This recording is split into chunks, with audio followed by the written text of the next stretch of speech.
Allahümme salli ala seyyidina Muhammedin nebiyyil ummi ve ala alihi ve sahbihi ve sellim.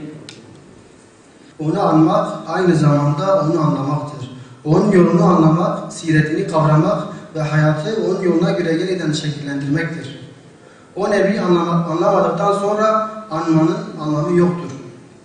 O Nebi'ye tabi olmadıktan sonra onu dillerde anmanın faydası azdır. O yüzden şu anki Kutlu Doğum kutlamalarımızın o Nebi'yi daha iyi anlamaya vesile olmasını Yüce Allah'tan temenni ediyoruz.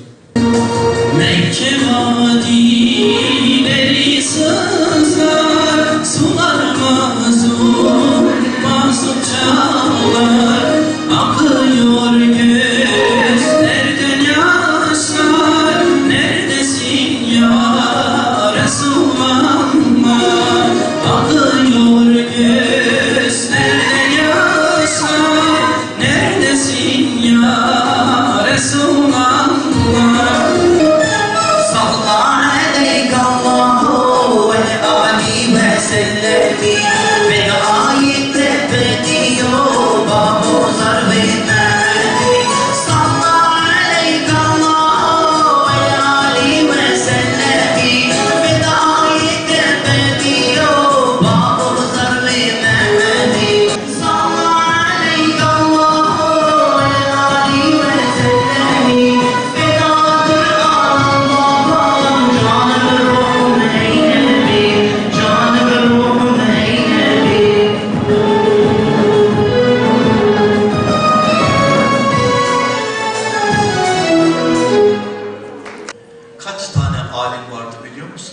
Sahabi içerisinde fetva veren sahabi sayısı 12.